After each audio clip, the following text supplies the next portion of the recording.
everyone. Welcome to the LinkedIn Collective Studio at B2Believe. I'm Sanjay Dubey, VP of Engineering at LinkedIn. We're going to talk about measurements in B2B, especially in the backdrop of all the regulatory and compliance-related changes that are happening in the industry nowadays. I have with me, to take a deep dive, 3 industry experts. So I would like to start by asking them to introduce themselves, say a little bit about their company and their role in that company. Go ahead, Shamsul. Thank you, Sanjay. So my name is Shamsul Chowdhury, EVP of Paid Social. I'm also our paid media activation lead for one of our largest B2B clients. And I work with lovely partners like LinkedIn of understanding how we can address our clients' needs and challenges by solutions that are offered by LinkedIn. Hey everybody, I'm Charles. I work at Zapier on the partnerships team.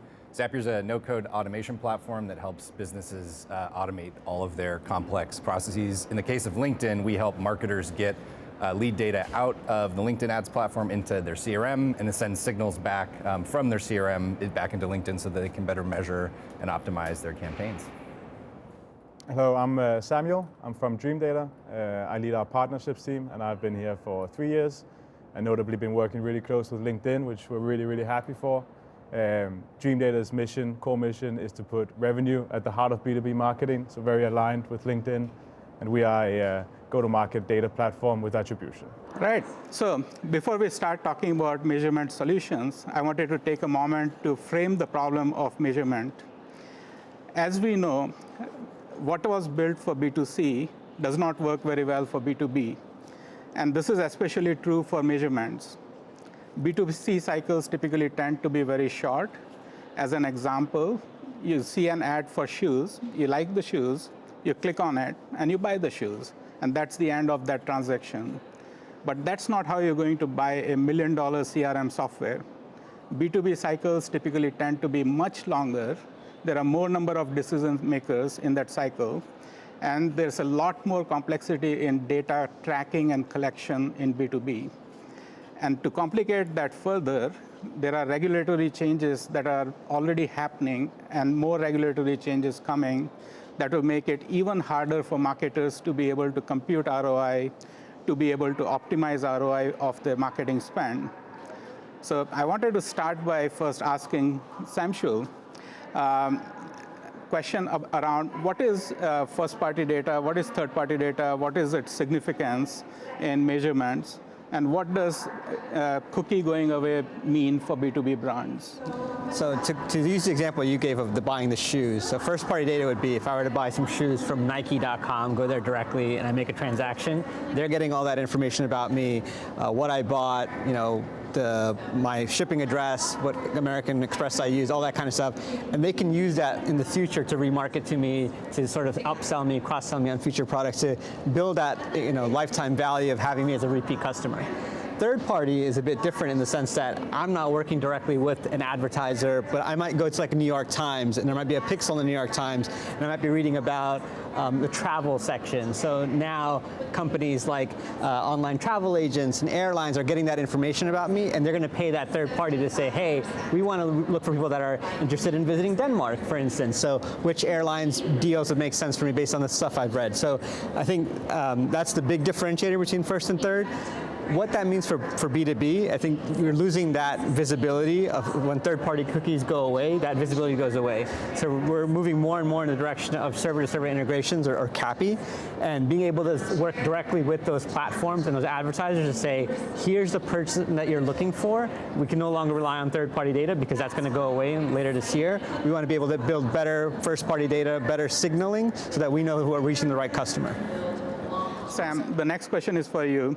How should B2B marketers be thinking about the upcoming regulatory changes? Well, I think what Shamsul touched upon is really important. You need to know the difference between first-party and third-party cookies. And also, as you said, but to put it bluntly, first-party is data that you own, third-party data you don't own, and that can be sold and be purchased from others. That's a really extremely important differentiation to make because third-party cookies are being phased, not first-party.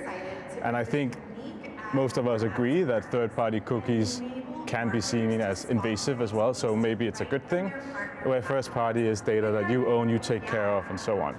I think what marketers really need is, if they don't have already, is a robust data platform where they collect this first-party data, and then they can then integrate this with APIs such as conversion APIs to send this data back into LinkedIn, for example, and or like signals for building audiences based off, for example, like you said, people that like visiting Denmark, I want to send that audience back to LinkedIn so we can target people with first-party and second-party data.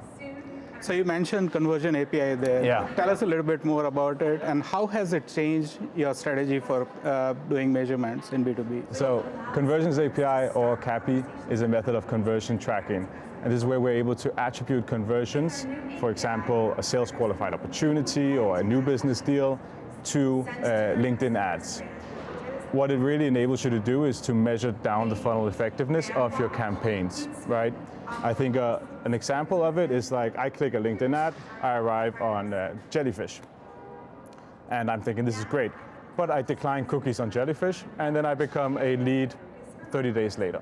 Now, if Jellyfish have Conversions API, they can send this data back into LinkedIn because they know that this person became a lead or this account became a lead, but LinkedIn, you're not able to track that. So LinkedIn will now know, okay, this person, Dream Data, became a lead at Jellyfish, and so now we can attribute accordingly.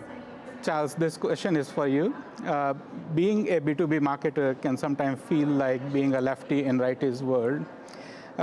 So tell me a little bit more about your experiences using B2C products to be doing B2B marketing.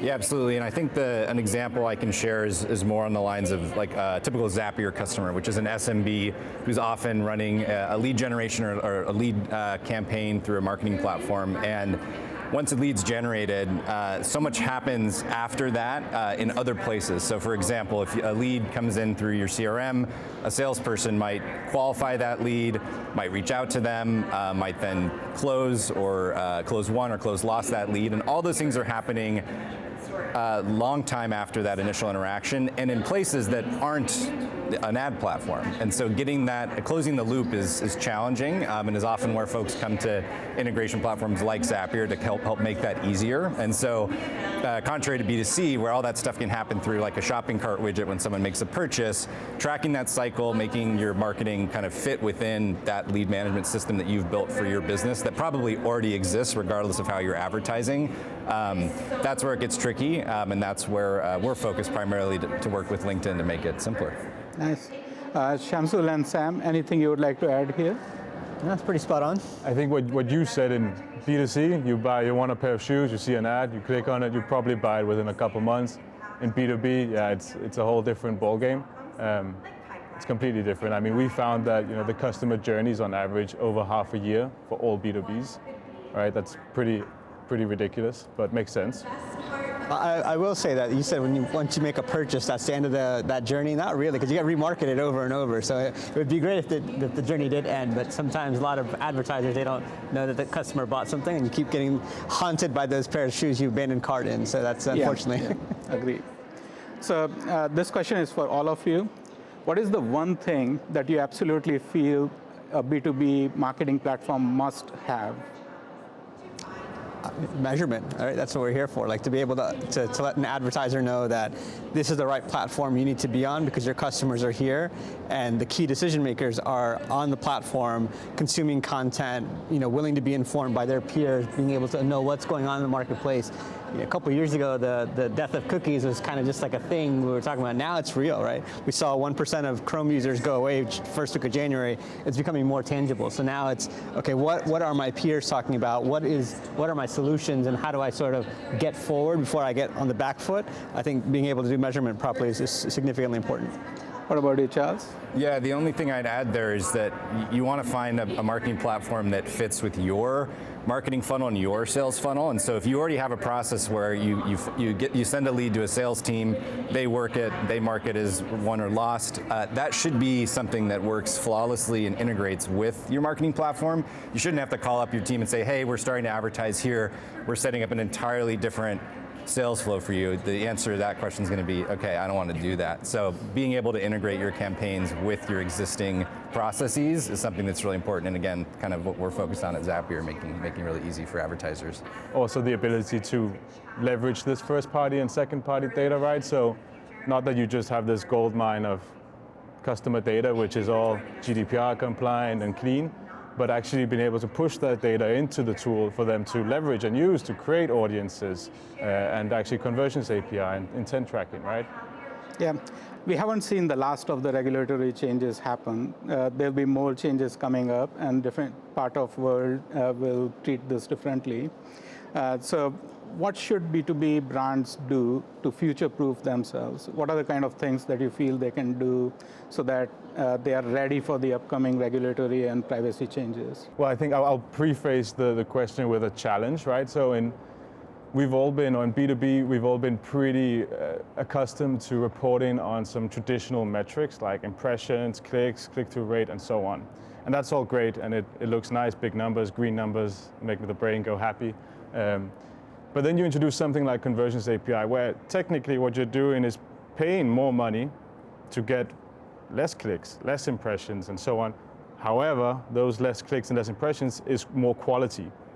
It's a better match for your specific audience.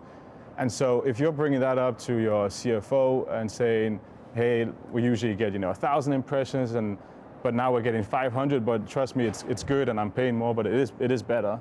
It's a very difficult argument for a marketeer to make. And I think a lot of marketeers are very scared of going full revenue driven. Like we all say, marketing is a revenue function, but we're all scared to maybe make that step because it is quite scary reporting lower numbers. And I think what's really needed is a comprehensive first party data strategy, right? So actually using the data and then building on top of that as a foundation.